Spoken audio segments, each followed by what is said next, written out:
mainly because they were outscored by a wide margin in games 1 and 2 by the bench. Then Mario Chalmers, as you brought out, Mike, already has 8 points. So that is a major plus.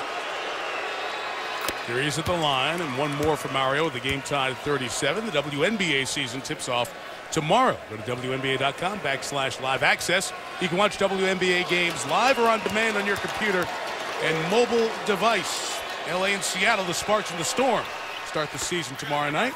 There's a game here on Saturday, too, as the Atlanta Dream and the Indiana Fever will meet. And right before our Game 4 broadcast on Sunday on ABC, Phoenix and the defending champs, Minnesota. A lot of good action as the WNBA season gets underway. Mike Miller called for the foul as Paul George was isolating on him on the right side. Well, they've been isolating quite a bit in this first half on that right side. The post guy has the option to be low or mid-post. Instead of coming up to the foul line area, he's midway up. When he makes the catch and turns, he has the entire side to go one-on-one. 2 on Mike, who goes to the bench. Dwayne Wade comes back in. Miller took 1-3 and made it. Clock running down. Tough shot for Hill. Tough shot, and Hibbert was open. He's being fronted, and the lob was there for him. But see, Hill is feeling it now, and he's in a little bit of a groove, scoring-wise. The last 7 for the Pacers. Clock at 8, LeBron with an Anthony screen. Ranger back the other way for Indy. Right to the rim, met a lot of contact. Hibbert hustling all the way down the floor. Give Hibbert a ton of credit. He is really working. That's his 12th point. He has 8 rebounds now in this game. LeBron had the mismatch in the transition. Hill picked him up. So they just stayed right there, and he called for the ball. Chalmers back through the lane. A bang and a bucket and a big-time half for Mario Chalmers. Now, when we re-show you this play, you've got to watch this now. Chalmers goes right past West, and look where Hibbert is. You've got to come out. You've got to challenge that shot even a little bit further. Chalmers, that is his 4th field goal in the paint on a floater. You want him outside that restricted circle to come challenge? Absolutely. Come on. Okay. Mike, you're dealing with the guy who is the #1 shot blocker in the playoffs so far. Oh, nice. Steal by Battier. Hill chased him down and blocked it. How about the athleticism right there, okay? Now, that was #1 timing, and then how high up he gets. What great steal by Shane. But just watch how he times this. Wow. Played it perfectly. Listed at a little above 6'2". And Hill goes up to get the block shot.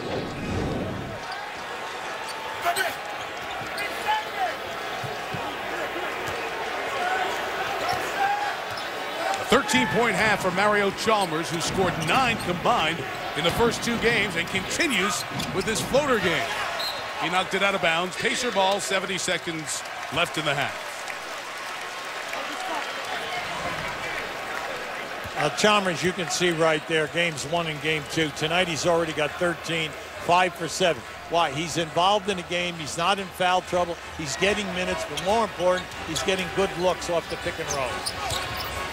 He'll try to turn the corner. He got fouled by Chalmers. It's going to be free throws as Miami's now over the limit with 56 seconds remaining. And after that, we'll have a Toyota halftime show coming up. Magic Johnson, Michael Wilbon, John Barry, Chris Broussard in our Los Angeles studio. They'll break down the first half as David West banged up his finger there. And we'll have a preview of Game 2 of the Clippers-Spurs series coming up next in San Antonio.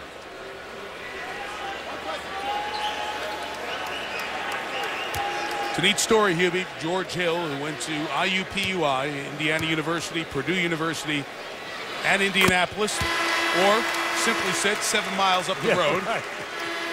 Or a mile up the road, I should say. His high school's 7 miles up the road. That's Broad Ripple High School.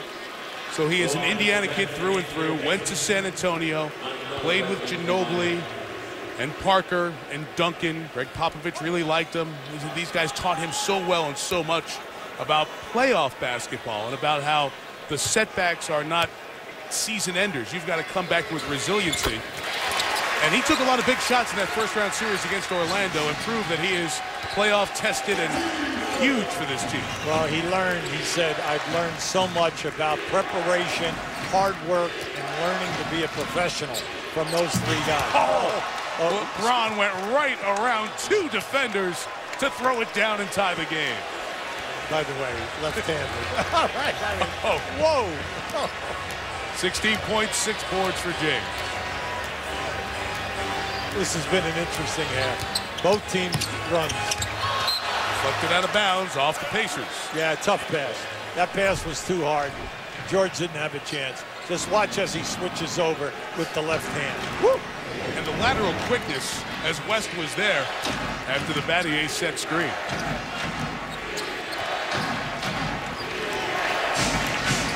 You're going to have plenty of time here.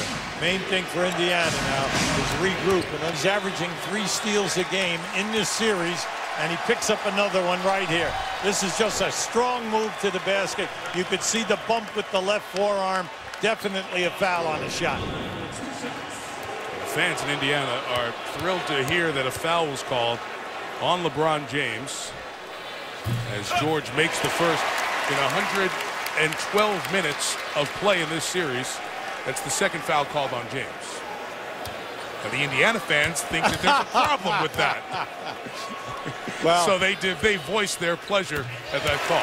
Well, I like, see, George is one of these players that just plays within the game. He doesn't force anything offensively, but he's an excellent foul shooter. He shoots over 80%, and he's a terrific three-point shooter.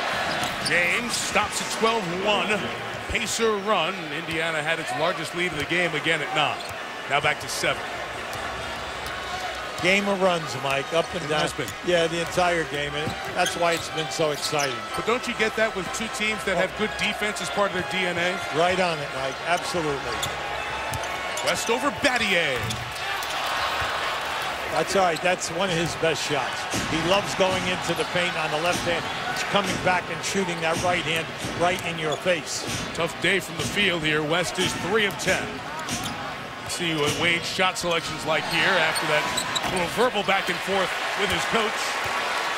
Now 3 of 34 shooting threes, the Heat in this series. Yeah, Battier's 0 for 5 in threes in this game, and it's totally uncharacteristic for him.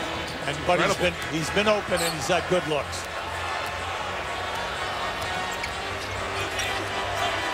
Clock running down. Whoa. Hill thought George was going to stay there. He started to run towards the basket. He's a bad decision. See, he's averaging 4.5 turnovers a game in this series.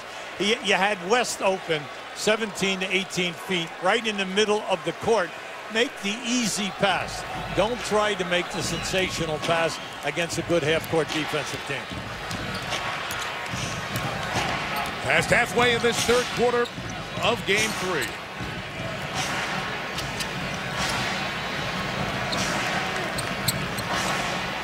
They try to get it to LeBron. That is what Paul George does well. He thought the ball should go the other way, and the call is switched. Correct call made.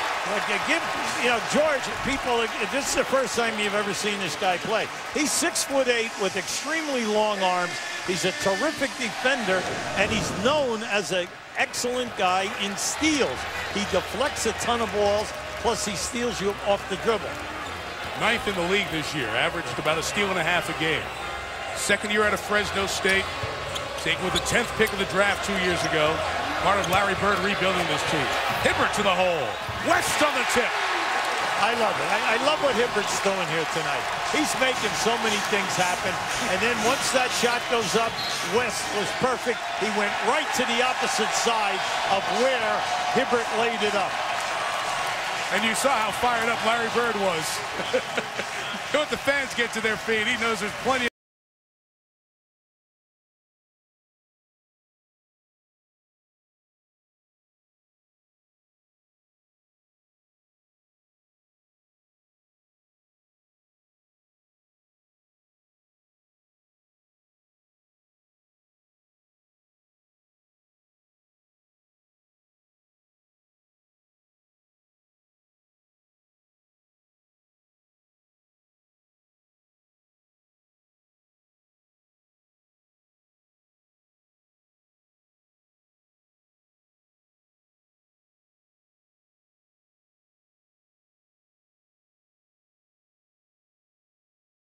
rest of the schedule. You saw that back and forth with Erik Spoelstra. As you know, as a coach who's been involved in so many intense playoff series, you'll get that as you look at the struggles that Wade has had. What can that do with a player and a coach? You have a player challenge you in a huddle during a game. Well, that can happen. It all depends upon what was said by Spoelstra. Was Wade the guy who was supposed to rotate out on that three by Granger out of the corner because he was all by himself? Wade inside. He's going to be called for using the arm to wrap around Hibbert, and the foul. And Spoelstra looking down at the bench here, going to get Mike Miller in. You're going to see it right here. This is an easy call. If you're refereeing and you're on the baseline, you have good position. Wade is just having a very, very difficult game here. Now they're bringing Miller for Battier. What they need right now is for Miller. If the three is there, great. If not, break the defense down as they're running out you to close off. Mike is an excellent ball handler and a good distributor. Now as Battier goes out, LeBron guards West. That means Granger's guarded by D. Wade. Let's see if Granger gets aggressive offensively. Tough pass there by Paul George. 7 to shoot for Indiana. In this series so far, the interior passing to post-up players for Indiana has been way below average because they continue to pin people, but the pass is never there. Clock running down. Granger a three. Got them all! They'll call it a 2 and review it at the next timeout.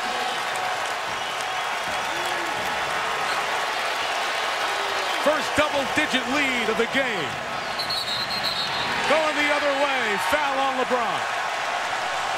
Yeah, they're being very close now on any type of contact on screening. And if you're going to screen, you have to hold the spot. No movement. They call Anthony or LeBron? You can see it right there. It was Anthony. Yeah, they're not going to allow you to put a hip out there or to move into a man. And they signaled 6 and got it right. They switched it back to Anthony, called for the foul. An 11-point Pacer lead here in the third. Granger hands to Hibbert. Tough spot, and another Miami timeout. Now that was he split the trap, made the pass, and then remember now, Hibbert is excellent shooting the lefty hook or the righty hook in the painted area. Oh boy, the Pacers up 13. There it is, beautiful. Hibbert is a great hand. He just loves it. Now watch it right here. No